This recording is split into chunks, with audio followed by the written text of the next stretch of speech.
I'm Amanda. And I'm Allison. Welcome to another episode of Simply Sapphic.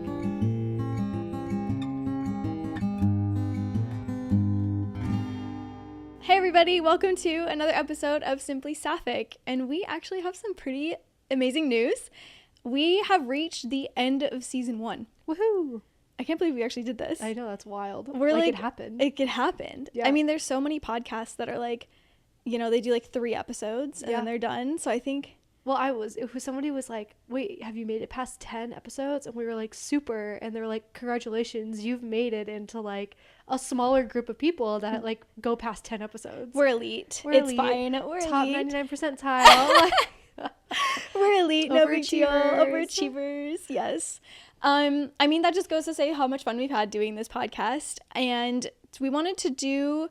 I think our plan for every season is to do the last episode where we do a recap of all of the episodes and some takeaways that we have had. Yeah. And so if you have listened to all the episodes, incredible. We love you. Super amazing. We are going to actually do like big takeaways and like what we learned throughout this season. So good refresher for like if you've been with us since the beginning, like as they've come out in like January. Yes. This is a good chance to be like, oh yeah, that's what that one talked about a little bit. Mm-hmm. And then if you haven't listened to all of our episodes, maybe take this as like ooh, I think I do want to listen to this one episode because of this major takeaway. Yeah, let us inspire you. Let us inspire. Is that creepy? I don't know. Like let it be like if you like haven't listened to an episode and you're like, oh, I'm inspired. Yeah, I get you. I'm just giving you shit. Creepy. Let us inspire you. No. Anyway, so what we're going to do during this episode is we're basically going to go one by one through each episode and say our biggest takeaway from the episode. And then at the end, we're going to kind of talk through like what it's been like having a podcast, having a Sapphic podcast in the year of our Lord 2025. Yeah, and then we're also going to like do a recap on all of the Sapphic things going on in Austin. Oh, yeah. At the end of this. So like stay tuned in because since we've made this podcast, so many more groups and like events and organizations have like popped up that like we were like, oh, we should tell the people about them. So because we're so excited for them. It's awesome. Yes, super awesome. At the end of this episode, stay tuned to know like where to make new friends and like meet people. Yes. Also, shout out to these giant pillows if you're watching on YouTube. These giant pillows. They are overly giant and you're Amanda, like very cozy. I'm the coziest. Amanda was like, should we get smaller pillows? And I was like, you will not take away this pillow from me. I'm like, I feel like I'm fully lounged. I feel like I'm very supported. I love it. We had another pillow that Amanda said it looked like we got it from Claire's. Okay. It does. I'm going to go get this pillow. Get the pillow. I was like, how is getting it from Claire's a bad thing? Ta-da! Look at this pillow. I love this pillow. It's giving like Walmart shag carpet. Like, you know, it looks... Amanda. It looks like we got it from Claire's. But she's so comfy. I love that this gives Claire's to you. It does. Does it not? No, not to. I don't know. I wasn't like a Claire's girly, but I was. Oh, really? Oh, yeah. I have... How would you define Claire's interior design? Did that unplug anything? No. Okay. I threw it into an outlet. So I have 3 piercings in my right ear and 2... Did you get them all from Claire's? The first 2, yes. You got 2 from Claire's? Well, technically 4. But they messed up the second ones so bad. Well, yeah, probably because a 15-year-old pierced your ears. Exactly. And so they're actually like at different heights. And so there's like a finger length in between like the 2 piercings on my right. And then like I can't even put a finger. Why did I never notice this about you? I know. I'm so sorry. Oh my goodness. Wow. Now I can never unsee it. I know. Wow. So shout out to Claire's. Thank you. Not thank you, Claire's, but okay, Claire. We love the spontaneity. We love, we don't. But apparently Amanda doesn't like your pillows. It's true. Claire's I don't even know home where did we line. get this. We got it from. Oh no. Don't say it. Don't say it. We got it from everybody. somewhere where we're not going to be shopping anymore. Not anymore. Okay, super exciting. Let's get into our season 1 recap. It's kind of crazy because we started this in January and we were like, great, we're gonna go for it and see how it goes, and you know, if we want to stop, we stop, and we reach season 1. Yeah. And it's exciting because we went January to the end of Pride Month. So as a second episode during Pride Month, happy Pride Month. Yeah, happy end of Pride Month. Month. I hope everybody's Pride Month was amazing. I guess, like, what does pride mean to you? Let's start with that first. I just like, I feel like I love June. I love Pride Month. I love that in Austin we get it twice. Yeah, that's true. Because Austin, for those that aren't from here, we celebrate Pride August and June.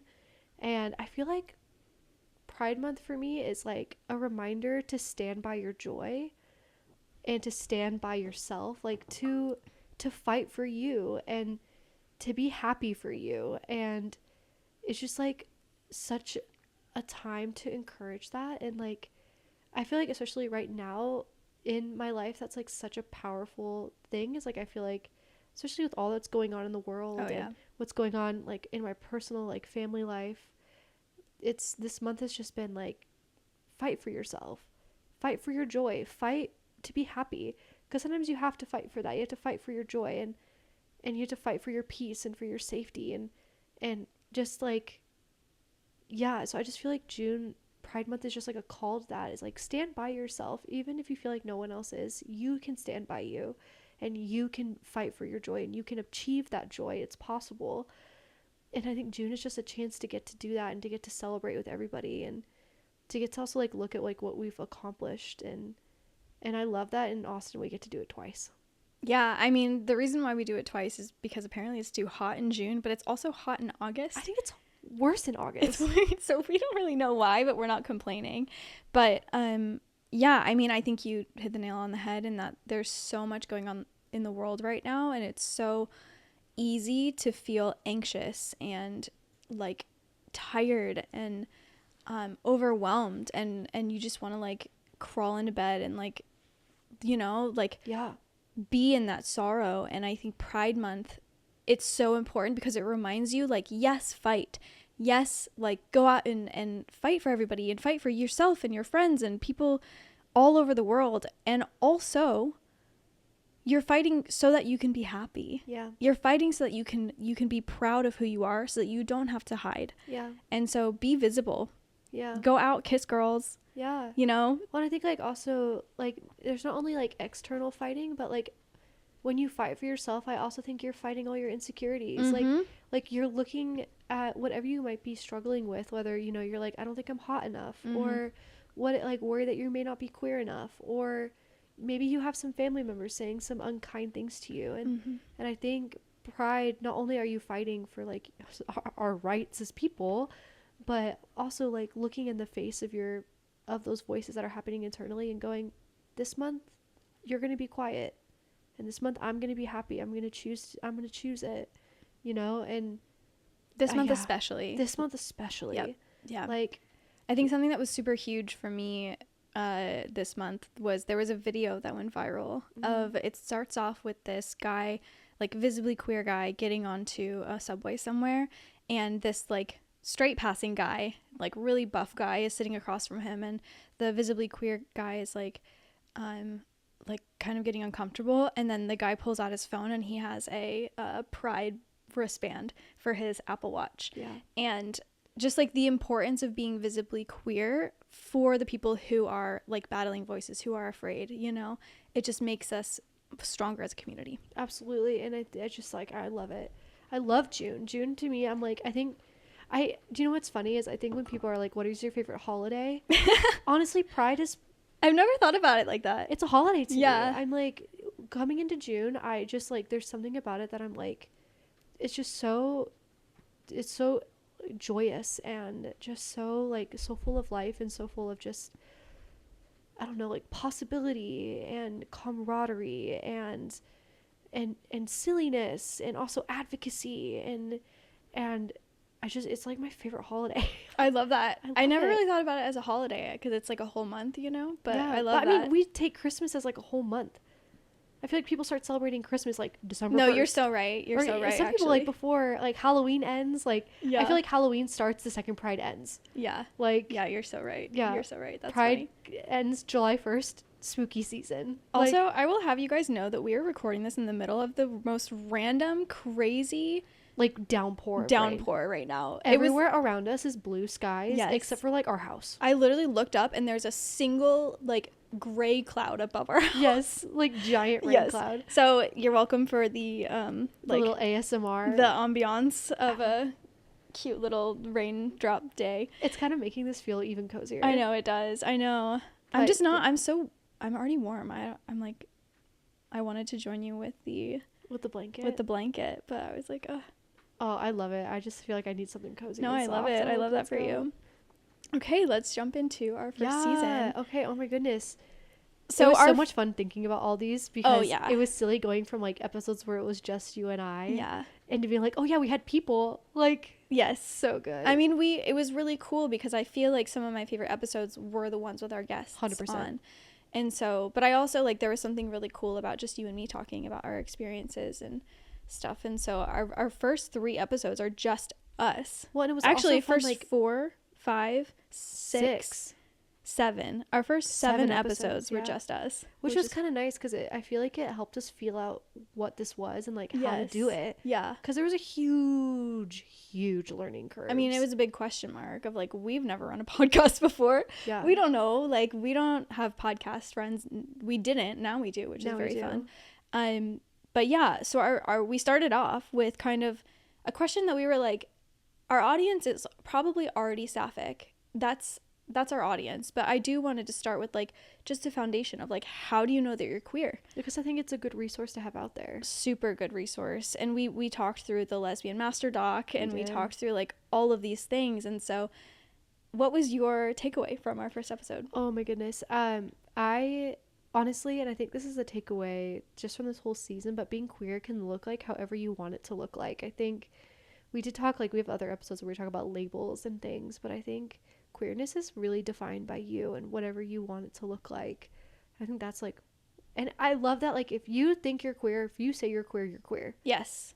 Like, I mean, queerness can look, like you just said, like queerness can look like everything. And we have all of these labels like pansexual, bisexual, lesbian, like queer, like all of these things. And they're like, do you remember in the Pirates of the Caribbean where like Elizabeth Swan is like parlay, like blah blah blah, and then the 2 pirates are like, you mean Pirates of the Caribbean, Elizabeth Swan, my gay awakening? Yes. My biggest crush. Those movies came out like every July and I was like, it's speaking happening. Speaking of how do you know you're queer? Yeah, but you know how she's like parlay, and then they're like, we think of them more like guidelines. Yeah, think of these labels like guidelines.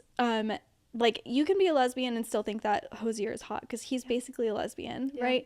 Like you can be a lesbian and like have dated guys. You can be a lesbian and have kids with a man. Like you can be like whatever you want. You can also be like bisexual, pansexual. Like you define what you are. I think coming out is really hard because like when people ask the question, how do I know I'm gay? How do I know I'm queer? It goes that you basically look at these labels and you like scrutinize them. You go, do I follow every single one of these bullets? Yeah. And more often than not, I would guess to say 100% of the time, unless you're forcing yourself into these new boxes that are queer boxes after coming out of your straight boxes, like you can define queerness however you want. Yeah. And so if you think that like girls are attractive, sometimes, but not always, you can be queer. You know what I mean? Super. Yeah. I mean, that's why, like, we talk about, like, loving that general term as queer. Yes. Like, of queer, rather than, like, some people don't want to boil it down to, oh, I'm a lesbian, or I'm bisexual, or I'm pansexual. But, yeah, I just think that queerness is, like, it's so self-defined.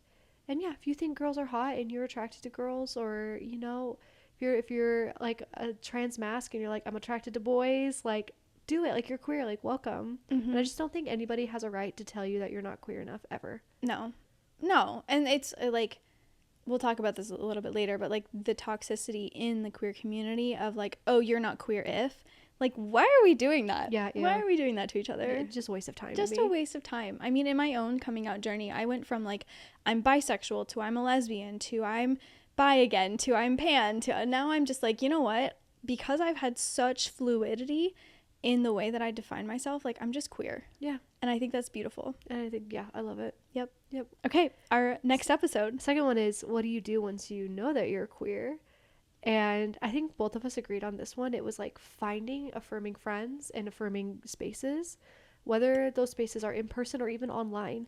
Like if you're on like a queer Discord or anything like that. Just meetup.com. I mean, the first place that I looked, I talked to a lot of people who they were like, when I first came out, I didn't even know. I mean, Austin, we've talked, like, we've had Yeah. videos go on TikTok, and people are like, where in Austin are there Sapphic spaces? I have never seen these. So many. So many. But like, when you come out, the first thing you should do is look online and locally for your affirming spaces. Yep.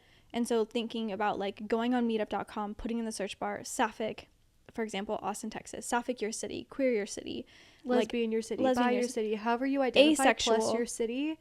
asexual plus your city, you know, like look up these spaces, because I guarantee whatever creative way they're defining their space, like just search for it, like Facebook groups, Instagram, meetup.com, Discord, even like just going on Google, right? There might be like websites that are in your city, TikTok, you know, like find an affirming space through social media.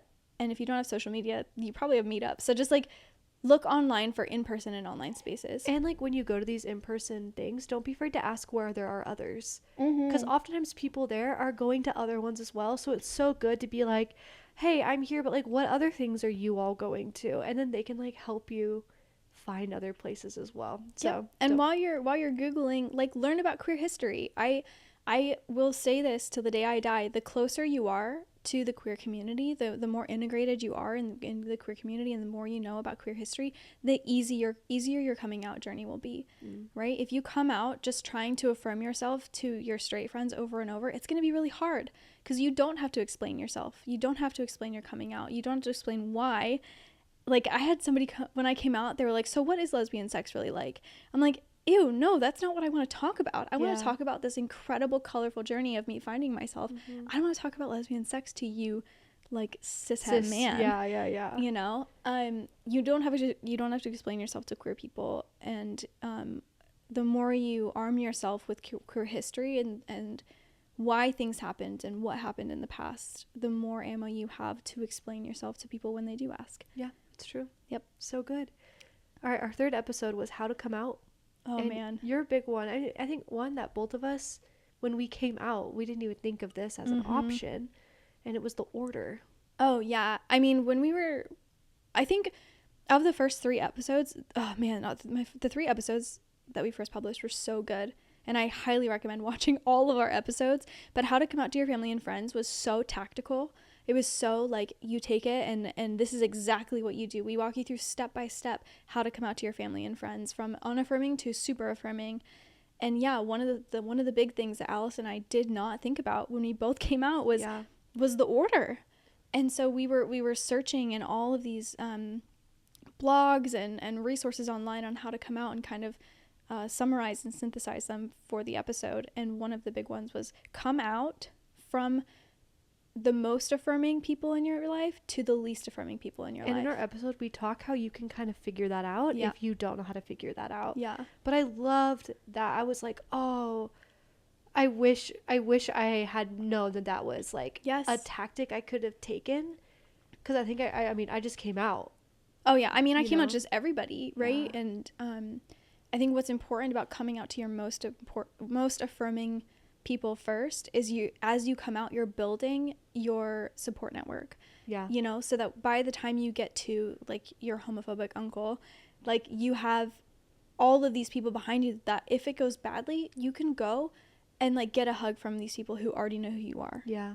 So yeah, super, super important. And again, like Allison said, we talk about how to figure out like how to do it. Yeah. Well, like how to figure out who's where affirming. they all, where your people lie. Yeah. Yeah. And I think to summarize that, it was basically just like test the waters. Like, oh, how do you feel about Kirsten Stewart? You know, you know, and if they start going off on how she's gay, like then you know that unaffirming, you put them in the list of probably like toward the bottom. Yep. You're like, okay, good to know. Yep. Oh, yeah, I love that one. That one was a really good one. All right, and then episode 5, we have breaking away from like comp, het, and gender roles. Well, actually, episode 4. Oh, did we skip episode 4?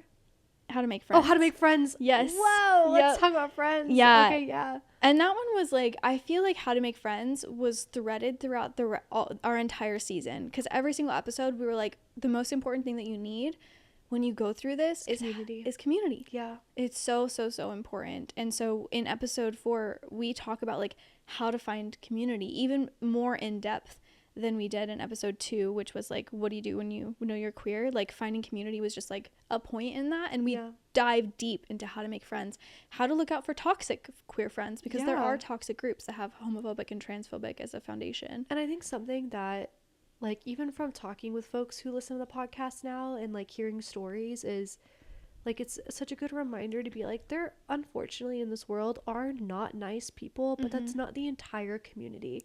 So I'm sure we'll do an episode of this in season 2 or at some point, but like the whole idea of like your first sapphic heartbreak is like really, really bad.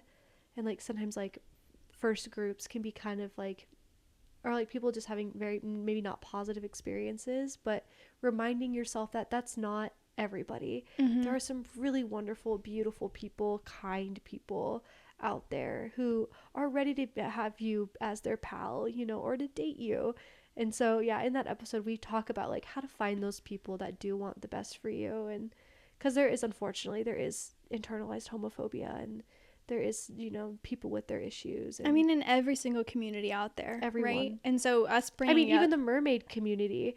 Did you see that stuff online? What? It was like, okay, there was like stuff online forever ago about how like people that like dress up as mermaids, there was like a bunch of tea and drama going on. I think actually I do vaguely remember. Yes. Okay, catch the people up though. But there was like all this drama about like classism and tails and things like that.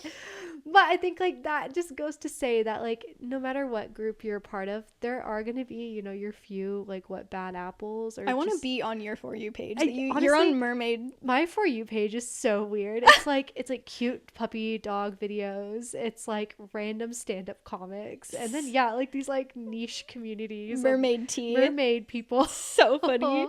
So funny. All right, our next one was on flirting. That one was a fun episode. Basically, TLDR, we just flirted with each other the entire time. There we go. I'm totally kidding. Mostly. No, mostly. But in this episode, we talked about like how to flirt with girls. Yes, because it's hard. Well, and I think like one thing that we discovered in it is that it's hard for everybody. And like even as like we've been out and like chatting with people, like it's just hard. Like I don't know if I've met a single person that was like, no, this comes easy to me, and I've never once been nervous or afraid. I think my biggest takeaway from that episode, to your point, was everybody thinks it's hard, right? And so nobody does it. Nobody goes and flirts. And so if you go out and you make a move, you're already ahead of the game. Yeah. Right? And so like go out and do it despite the fact that it's hard, knowing that everybody thinks it's hard. You're not like, the playing field is more even than I think we realize. Like everyone's nervous. Everyone is nervous. Yes. Yeah. And so like I think make a move, and if you are being made a move on, like, and if you're the recipient of a move, like be like so proud of that person, whether or not you may not be into them. Yeah, you might not be into them, but like be like, oh my god, I'm so proud of you. You know, it's so cool. But because it's hard to do that. It's super hard to do. And then you had a really good takeaway. Okay, yeah, my takeaway was the piece of advice, which is like compliment the person, not the thing. Because people were like, how do I flirt and it not just come off as like, where did you get that dress? And the advice is like, it's not, oh, I love your dress. It's, oh, you look good in that dress. Okay, give me an example. I just give you an example. It would be like, instead of like looking at you and being like, oh wow, Amanda, like I love your top, it's like, hey, you look really good in that top. Okay, so the difference is if you said like, I really like your top, I'd be like, thank you, it's from Free People. Yes, but I'm saying you look really good in that top. Then I blush and I go, oh.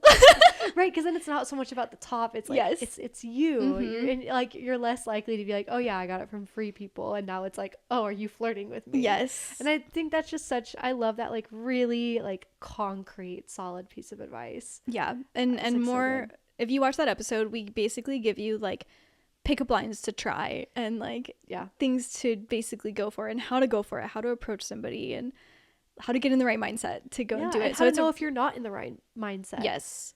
Episode 7, building a queer dating profile. That one I literally, okay, we're just going to repeat this, but I think you literally have to listen to that one. Yeah. Because the takeaway for me is hard, because we literally walk you like step by step through it. Like how to choose the right photos, like how to write your profile, how to like what apps are people on, are Sapphic people on, and we talk about our own personal icks. Yes, like what we don't like to see on profiles. Yeah. And so I think my main takeaway for that one is just go watch the video whenever you're ready, or whenever you're ready to build a queer dating profile, or if you're ready to revamp it.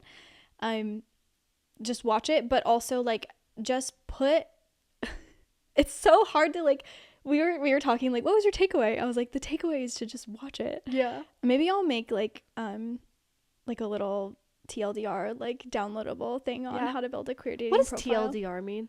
Too long didn't read. I am learning this right wow. now. I just kind of went through life going, okay, but I had no idea what TLDR mean.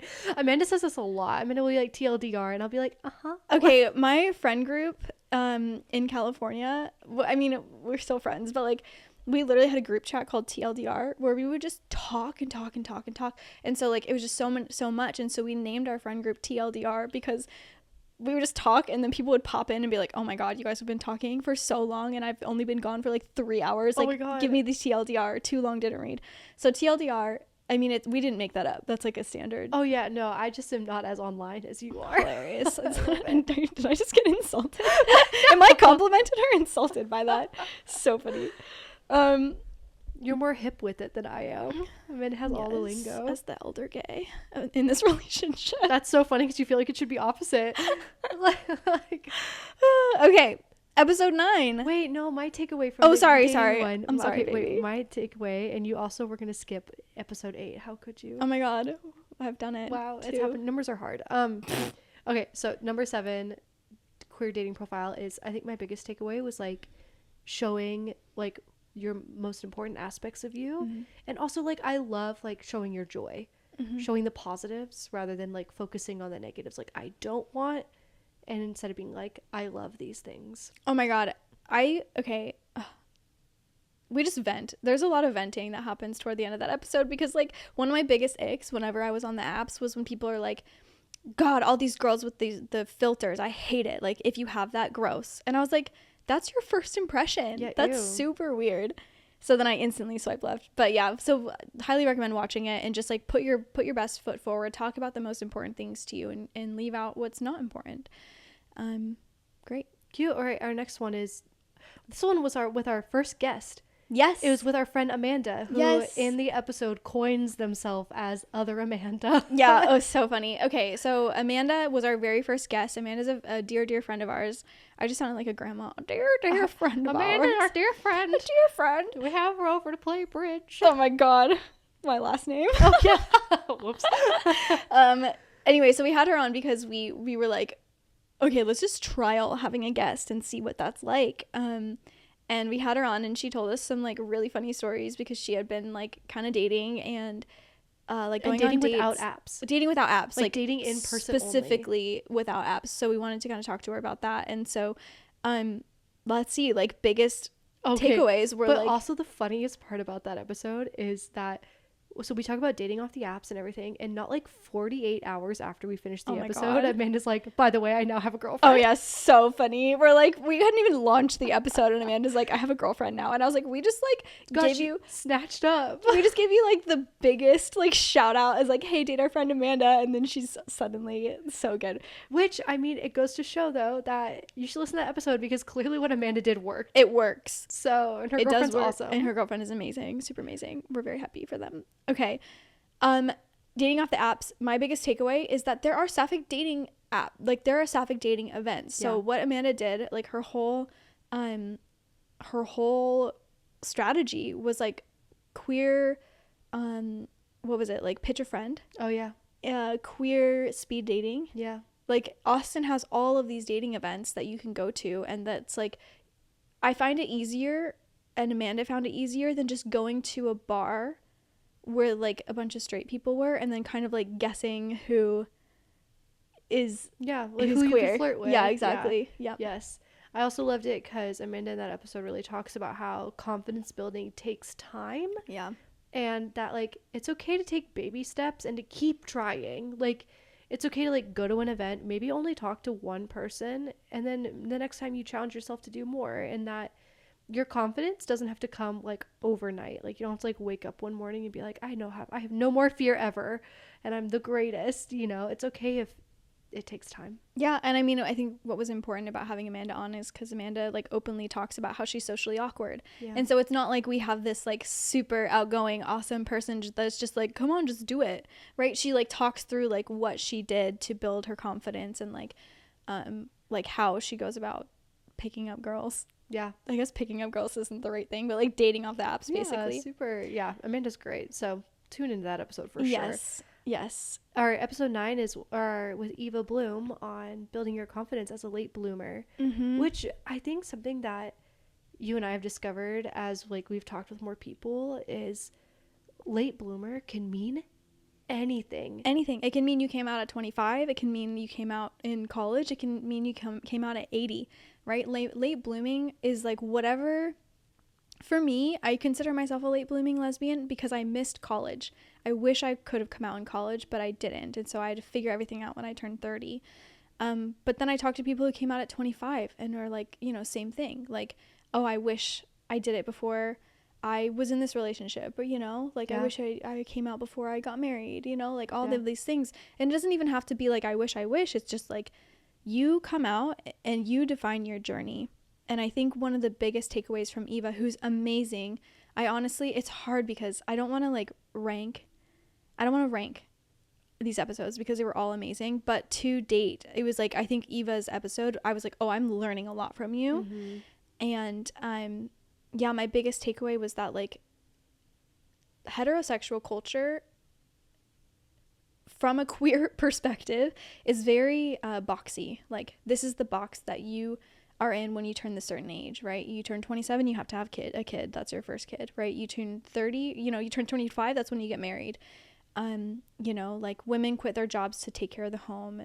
And I know like all of these boxes are being challenged in their own thing, but what's especially potent about being queer is that you can look at these boxes and you can say, I'm going to define whatever I want.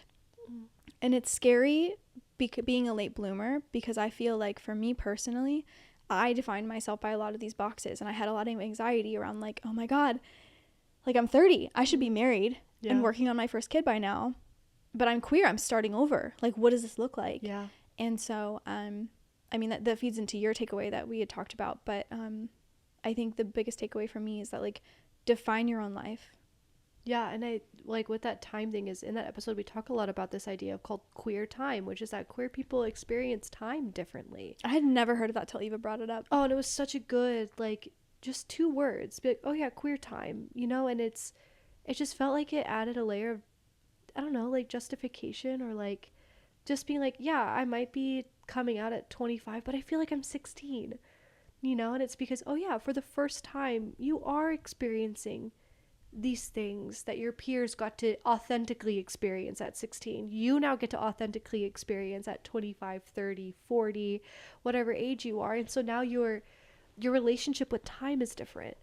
And you should allow yourself to do that. When I came out, I was like, screw it. I never had an emo phase. So I gave myself the emo phase for like 3 months that I wish I would have given myself at 16. Yeah. And it was amazing. And it was awesome. Yes. And I look back and I was like, that was a little cringe, Amanda. But you know what? I wouldn't take it back because that's what I needed. Absolutely. Yep. Like, I remember when I came out at like 22. And I felt like a teenager. I was like, whoa. I was like, what's happening? And like, I'm just like, yeah, I think like when you feel that way, like let yourself live in it. Like that's okay. That's great. Yeah. Also a really good episode to go back and listen to fully. We're just going to say that. I know. I'm so sorry. Listen to all of these episodes again.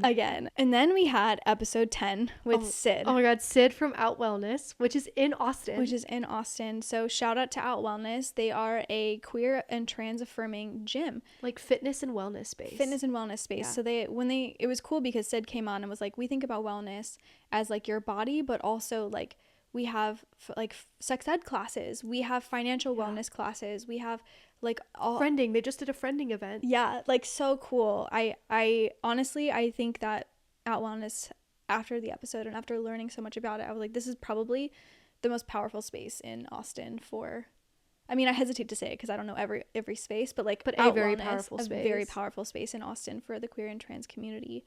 So what was your, Yeah. or I guess your takeaway was just agreeing with mine. So I'll start with mine. Well, because I feel like we had similar takeaway. Yes. You know? Yeah. So I guess both of us, our biggest takeaway from that episode was there was so much. I mean, Sid talked about like body dysmorphia and dysphoria and like what the difference is, and what to do and how to handle it. Like Yeah. talking about like I think my biggest takeaway was when they were talking about fitness. And when I think of fitness, I think about like I want to be cut, like I want my abs to show, and you know, I think about like what I look like. Fitness is about aesthetics. Fitness is about aesthetics or how much you lift. And Sid, what's really powerful is they look at it like, what do you want your body to do? Do you want to like walk a little further with your dog? Like, do you want to go climb a mountain? Like, what is your fitness goal? And to me, I've like heard about that because, you know, you hear it, like my dad trains or used to train to climb mountains. But I personally, I've always just trained so that I looked a certain way. And so now it's like, oh, like what do I want to achieve with my body? And for me right now, since that episode, I've given a lot of thought to it. And I'm like, oh, I think what I want to achieve with my body is like kind of like working out some of my like chronic pain that comes from the way that I work out, right? And so I'm like, okay, how do I focus on my form? Yeah. And move in a way that my body agrees with. So I think that was my biggest because takeaway. there can be a lot of pressure too from like social media, especially as queer people. And I think also too, like, I feel this like with like mask queer people, like trans mask and just more mask like queer folks, which is like we see it like you're a hot mask if you have like huge shoulders, 6-pack, like this is like what it means to be a hot mask lesbian and or a queer person or and with Sid, like we just really talked about how like one, that pressure there is harmful. Most of that is completely unrealistic for most people and fake. You're already hot, just period. You're already attractive. There's always going to be somebody who's going to find you attractive. And so working to like deconstruct that pressure and that like societal push to be what you see online and retraining your brain to think more about function versus aesthetics, you know? Oh, like like, you know, I want to work out to, you know, be able to walk Ralph longer or Ralph to be able to like deadlift you. Like, what if I wanted to deadlift Amanda? Are you flirting with me? Kinda. You look great in that top. I mean, I completely agree with all that because I mean, for like women and trans women and anyone who wants to like, I guess, fit into the box of femininity, it's like you have to be small. And I'm like, what a metaphor of that. Like, society wants us to be small, so our bodies have to be small and petite. But, like, God damn it, deconstruct that. Yeah. Because you should be taking up as much fucking space as possible. Sorry, I just got passionate. But, like, take up as much space as possible. Yeah. And if your body takes up more space, hell yeah. Yeah, right? Do it. And so it's cool because Sid talks about like, yes, let's talk about how we can get your shoulders bigger and we can have you have that triangle frame if you're a trans man or a masculine presenting person, or, you know, if you want to have more of the hourglass shape, if you're like a trans femme or trans woman or a woman, and, you know, whatever aesthetic you want, yes, like go for it. And also start with what your body does. And I think that was really powerful. Yeah, I loved it. I think about it like often. Me too. Our next episode was with Celia from Sanctuary Counseling. Oh my God, Celia. This one was how to navigate an unaffirming family. Yes. Yeah. Yeah, it was such a powerful episode. As someone who I estranged a lot of my family for reasons that had nothing to do with my queerness before I even realized that I was queer. And so I feel like it was so powerful to get tools from Celia, like if I ever wanted to go back to like talking to these family members, like what tools do I have in my belt if I live with my family, or like during Christmases, like how do you set boundaries with your family, and also like if you don't live with them, how do you set boundaries when you live miles and miles away? Yeah. So what was your biggest takeaway from that? Yeah, I think that one, again, it was just like how to protect your joy and your peace. And I think with what's happening with my family right now is we have a pretty big, like, I just went fully no contact. Yeah, this month during Pride. During Pride, like some stuff happened, and I had to change my phone number and I went fully no contact. And I think something that I think about often with that episode as I'm like trying to like go through this grief of like, yeah, essentially just like them pushing me so far away that like I just can't try to reach back for them anymore. Was Celia mentions in the episode that our cups to hold our hope and our tolerance and like our ability to kind of be with our tough family can change.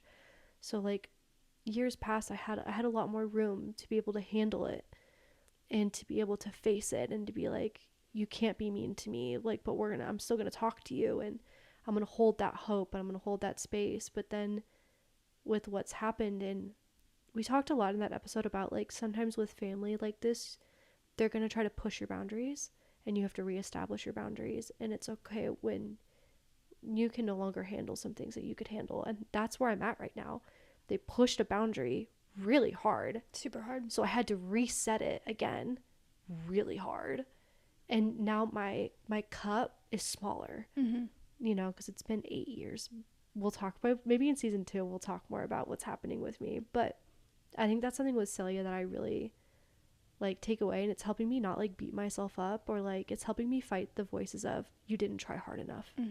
You know, because, and also I think the next episode with Karen helped me with this too, but like this talk about like your unaffirming family is nothing that you didn't deserve it. It's nothing that you did that like causes this behavior or this reaction. That's theirs, and the best you can do is set your boundaries and hold your boundaries. And like she encouraged us to like have lists of things to help regulate you, that and was like things that make you feel good, like Bob's Burgers and things like that. And Bob's Burgers, that's mine. the thing that everybody has. Watching That's Bob's Burgers, fine. the TV show. But yeah, like, sorry, I cut you off. Go ahead. No, I even think like I didn't even think about it. I was like, oh, I know the things that I like, but she was right. Like in those heightened emotional moments, like when things were kind of going to shit, I like forgot, and it was good to like have a list written down. Yeah, to be like, oh yeah, okay, like I feel terrible and I need to be sad. I need to go sit on the beanbag. I need to do this.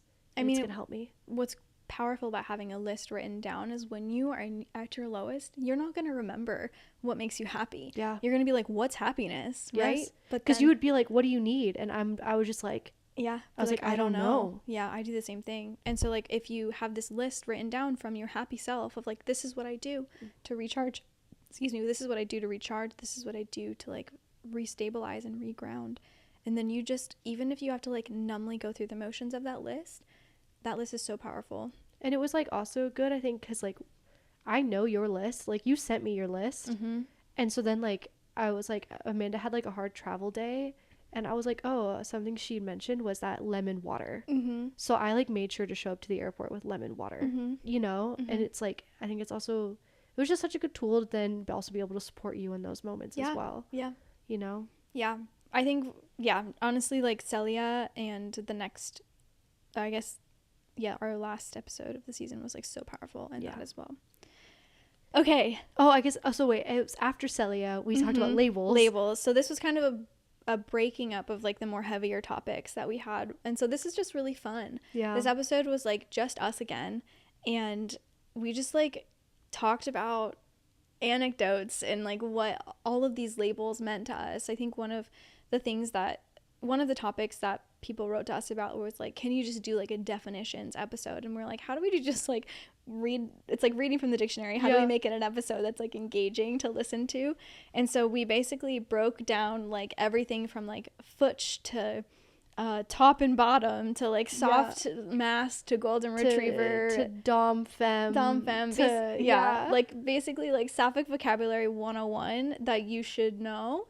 But I think my main takeaway from talking through all these labels that I wanted to impart was like, again, guidelines, not definitions. And so I really like, it's, in my opinion, it was so empowering for me to learn all of this new vocabulary that I just wasn't exposed to when I was like deeply immersed in straight culture. And so it was really powerful to like learn all of these new things that I could be.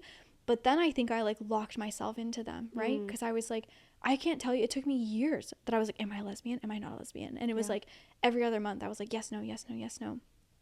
And I think liberating myself of the labels has made me so like free and so much less anxious. And so like know the labels, learn them, but also know that they are points on a spectrum, and you can be anywhere and everywhere at the same time. Yeah. And I also think too, yeah, we learned that there's like a lot. Yes. You know, I think something that we talked about that I think is important to take away from that episode is that because they're guidelines, they're also valuable to know when you are doing research. Like, I remember for me when I was trying to find like what clothes that I like, those labels helped me find the people who were talking about the clothes that had the aesthetic that I wanted. Put in soft mask clothing into Pinterest. Boom. Boom. Done.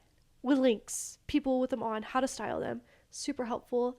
But also I think something that's important is that as you're like testing out these labels and you're trying things on, you also like don't like, if you're like, oh yeah, I think I'm more masc, that doesn't mean you have to take on toxic masculinity. Oh yeah. Your labels don't have to define how you behave. So like I think this ties to like, it also ties to our comp het episode, same thing, right? Where you might be like, yeah, I'm more masc, but that doesn't mean, or I may look like quote unquote the boy one, but that doesn't mean you have to act like any sort of societal standard for what a man is. You know, you can still cry, you can still like certain things, like. And so I think that, yeah, these labels, they're here to help you, but they're not here to define you, and they're not here to also dictate how you behave. Yes. Like, you can be whatever you want to be. Like, don't let the boxes define you. Queerness is about, I mean, I think what's beautiful about it's a horrible, like, traumatizing history with the word queer, but it means weird. And I think, like, weird, and it goes against the grain. And I think, like, I really identify as queer because I'm like, fuck yeah, let's go against the grain. Like, let's reimagine what a relationship can look like. Yeah. Let's reimagine. Well, because who set the grain?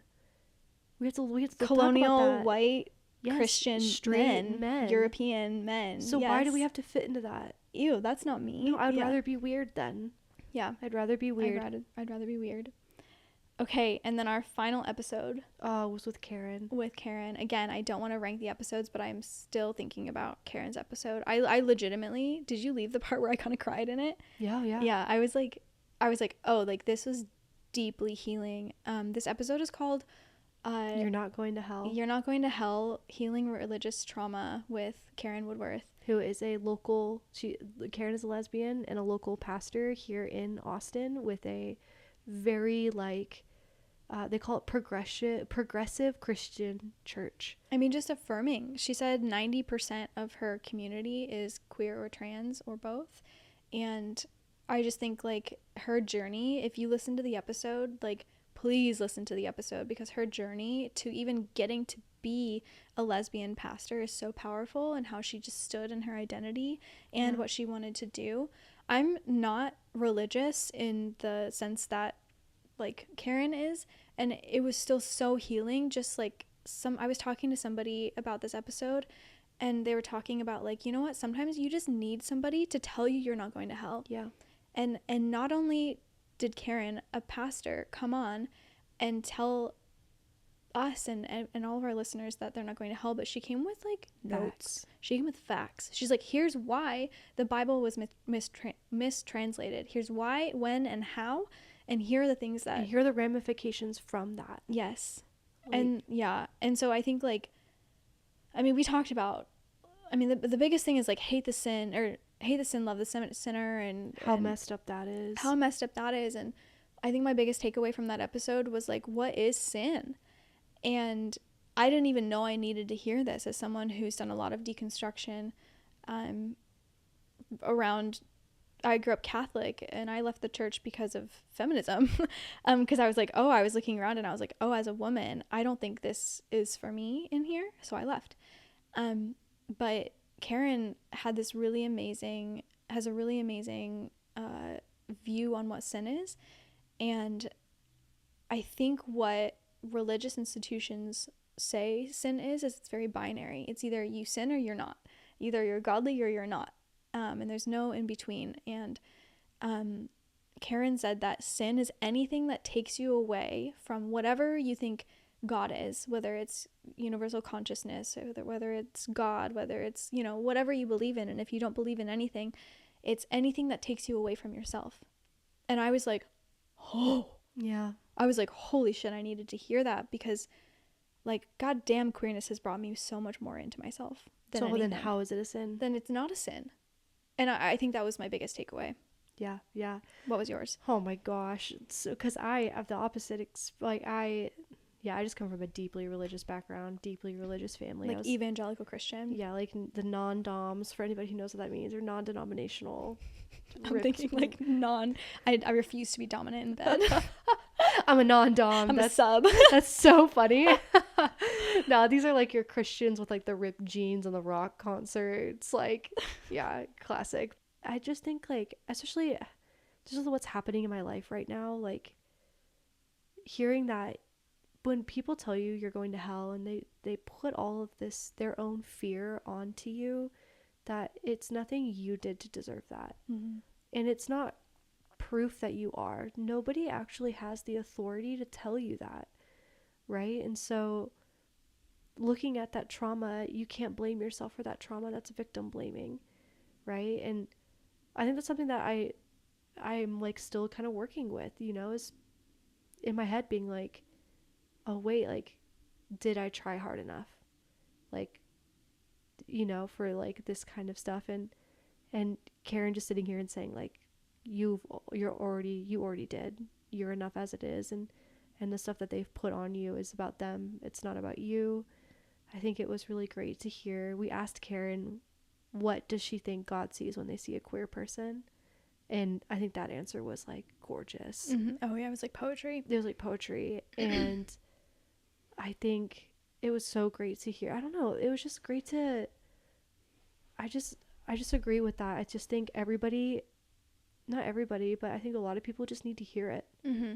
You know, even if they believe it. I've believed for a long time that I'm not going to hell because I'm queer. Like, I don't believe that. Mm-hmm. But it was so good to hear it. And it was so good to hear her affirm, like, the importance of community building, whatever that looks like, you know, getting around people who affirm you, and that these voices of hatred and you know, like people trying to condemn you are not about you. Mm-hmm. They're about them. Mm-hmm. And I think about this episode, I think, on a daily. Yeah, I've been thinking about it ever since. Yeah.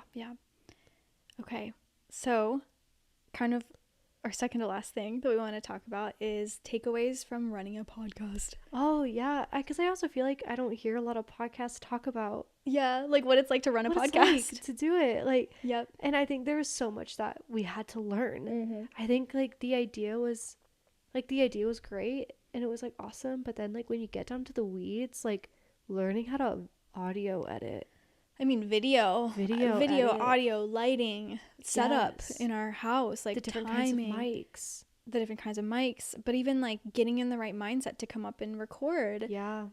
All the money that goes into running a podcast and finding, and all the time, like social media was a big learning thing for me, and running the newsletter, and like how do you get the word out, and getting comfortable talking, hearing your own voice a lot.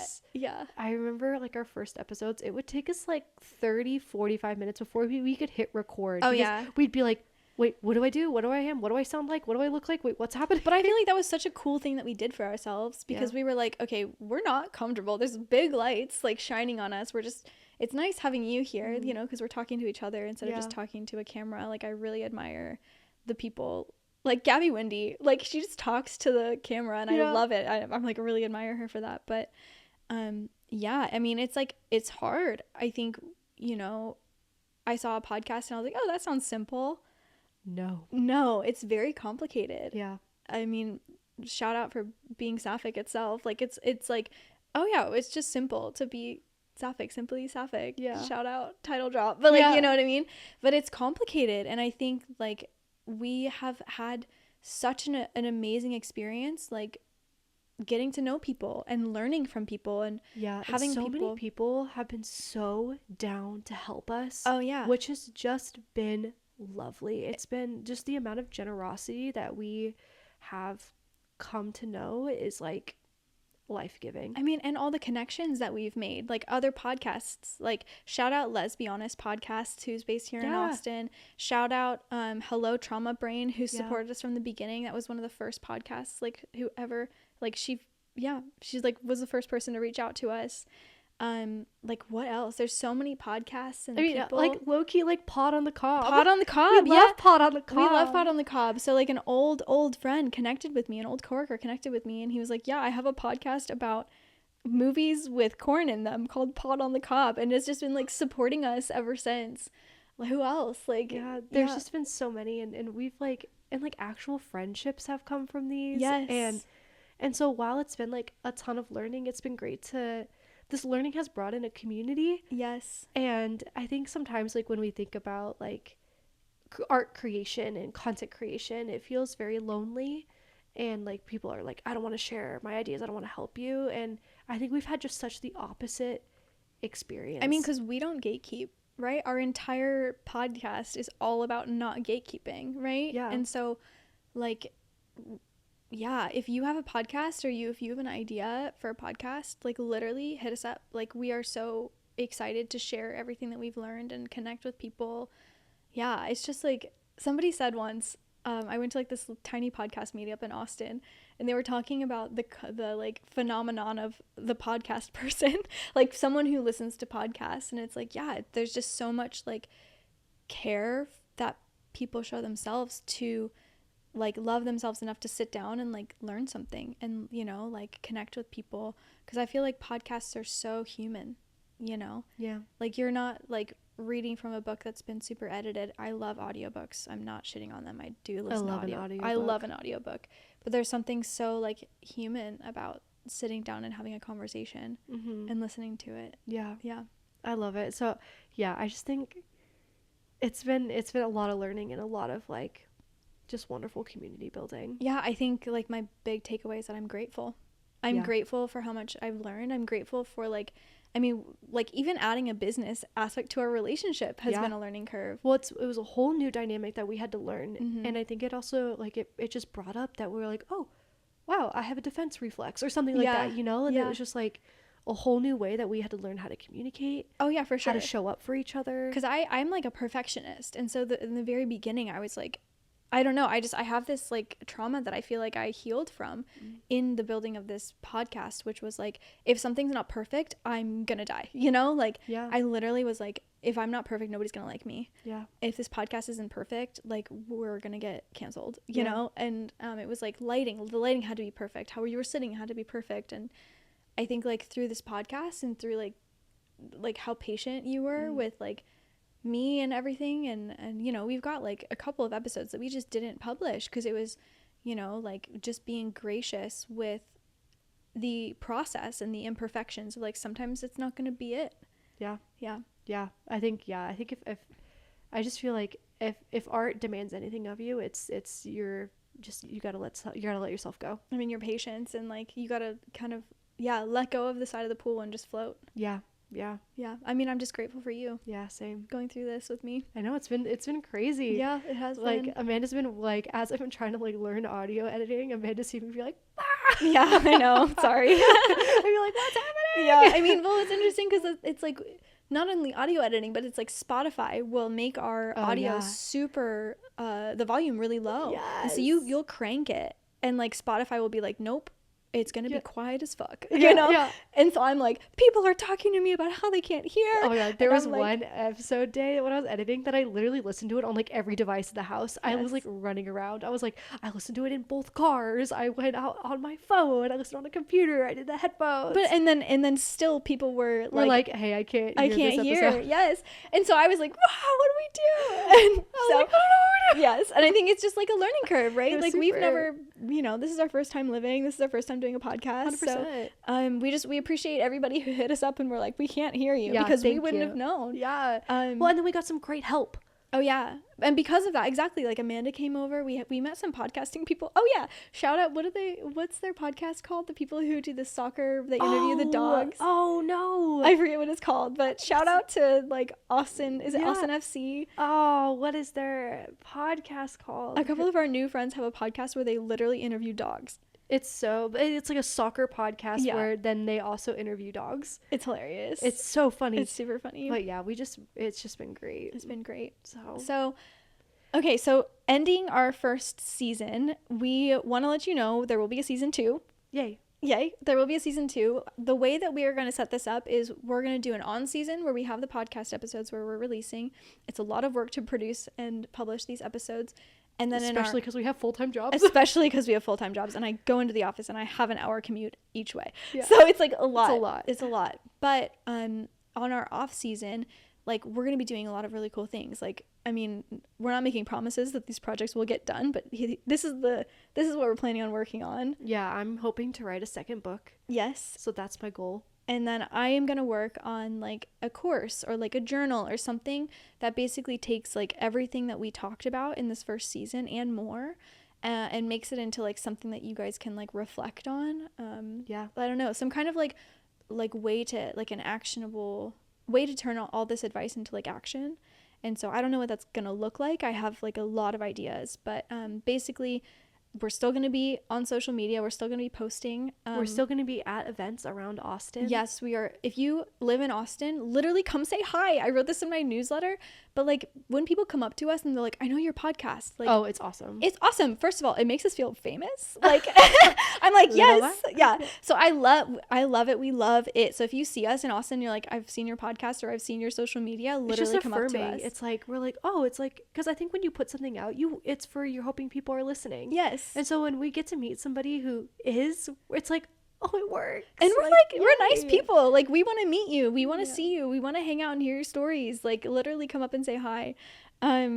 So yeah, if you want to stay connected with us, which I really, really, really hope you do, like, go on our website, www.simplysapphic.com, and in the top there's a newsletter sign up. So I'm still going to be posting the newsletter every 2 weeks, so it's going to have updates on what we're working on, as well as like, I don't know what's going to be in there, what we're reading and what we're reading, some events that we're going to be at and things like that. Yep. And so we're still going to be connected with you on our newsletter.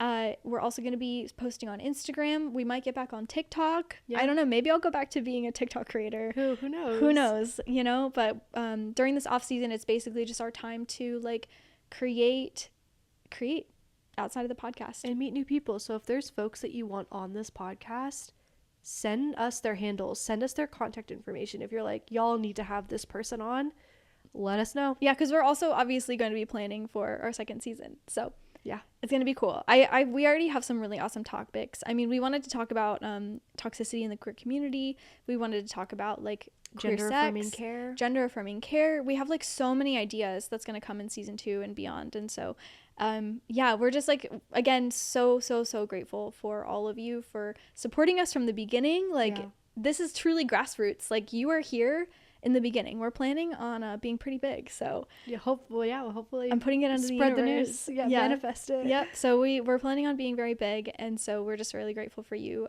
who have come and been with us from the beginning. And to round it off, I do want to talk about, if you're in Austin, I'm sorry, like, you're so right, you're like, where can I get involved? Where can I find Saphics? Because we've learned of so many new in episode places. What is it, How to Make Friends, episode 4, we shout out so many groups in Austin, and since that episode, so many more groups have popped up that we're so excited about. I mean, so Lavender Group Chat on Instagram already existed when we made that episode, but they are doing some incredible events. They threw a pride party that was one of the most fun Sapphic pride parties I've been to in a long time. Ever. I was like, we tabled at it, and so we weren't like wandering as much, but it was like the most fun I've ever had at a pride party. I mean, it says a lot, because I had a blast tabling because people were great. We met so many people were coming up, we were handing out bracelets and stickers, awesome. And the vibes were just good, talking to people. The vibes were amazing.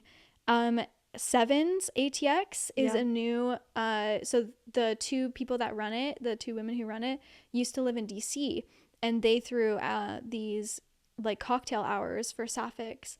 And I think one of the really amazing things about Sevens ATX is that the person who runs it came up to me and was like, Sapphic people deserve to feel pretty too. Like, we deserve to dress up, and we deserve to like have like upscale events. Have upscale events. And so that's what Sevens ATX is, and so that's really cool. Yeah, and then there's like a new walking group called Struts. Is it Strut or Struts? I don't know. I think it's Strut, and it's I think it's a collaboration between local queer and Out Wellness. Mm-hmm. So if you're like somebody who likes to get their walk on in Austin, that's a good one. Sapphic hiking has now expanded into camping. So cool. So they just did their first camping trip, the So Sapphic fun. camping trip, which I think is great. Mm-hmm. There's a bunch of silent book clubs and Sapphic book clubs that are happening. I think the library has a Sapphic book club. I got invited to a like queer, I don't know if it's queer women's or just queer, but it's like a writing meetup where if you're an author or a writer, you can just go and like, I haven't been yet, but I'm gonna go on Wednesday nights. You can find them. But yeah, like places where you can find all of these events is Lavender Group Chat. I honestly like, she's my source of truth for like events around Austin. It's true. And so if you go follow Lavender Group Chat, you can find out like what's happening around. And so yeah, really, really exciting if you live in Austin. There was a queer film theory class we were told about. Oh yeah, you're right. That I have to go to. You have to go to. I was like, let's make it happen. So if you're like a queer movie person, they have that. Oh my goodness, yeah. Lavender Group Chat really helps. I know like Gay 512. Oh yeah, Gay 512 also is posts. Helpful. The Queer Trans Calendar is QT really, calendar. really helpful. I mean, low key, Tiny Minotaur. Oh yeah. They put on like Drag Me to the Tavern. They put on so many queer events. So if you are like a Ren Fair D&D individual, look at Tiny Minotaur because they do events constantly. And if you're not in Austin, you have to look up Tiny Minotaur. It's my favorite tavern bar space in Austin. It's a Ren Fair themed bar where they have on, I think it's like Saturdays, they have required dress up nights where you have to like go in costume, and it's just so fun. They have like actual, you pay in like actual coins. Yeah, they give you like, they made their own coins, and I don't know, it's basically like walking into a D&D game, and so it's really fun. Like when you show up, they have a gate and you have to like ring the little doorbell, and like the staff is in costume. And you know, in Lord of the Rings, where when they get to like the little town where the prancing pony is, and they like all the hobbits knock, and then the guy like opens the tiny window to look at them and then closes it and then opens the door. They do that. It's so in order good to get into Tiny Minotaur. It's so good. It's so fun. So even if you're in Austin and you're like, you've never heard of it, go check it out. It's just such a good queer space that's like actively providing safe space for like our queer community. Well, I mean, what's great is that it's not even just a queer space. It's open for everybody. But I think the owner is queer. But yeah, there's just so many amazing places in Austin that you can check out. And so like, I really encourage you to look up what's in your city. Like if Austin, Texas, our little blue dot in a red state can do it, your city can too. And I think that's another takeaway that we talk about in episode how to find friends. Like if it's not in your city, like build it. Make a walking club. Like do whatever you want. Like build the community you want to be a part of. And so again, thank you so much for being a part of our podcast and listening to season 1. We love you, we see you, we affirm you, and we are so excited to like hang out and like continue going to events and continue to show up during our off season. Live a happy queer life. Live a happy, gentle queer life. We'll see you in season 2. See you in season 2. Bye. Thanks for tuning in. Be sure to subscribe, follow us on social media, and share episodes with your friends. See you next time.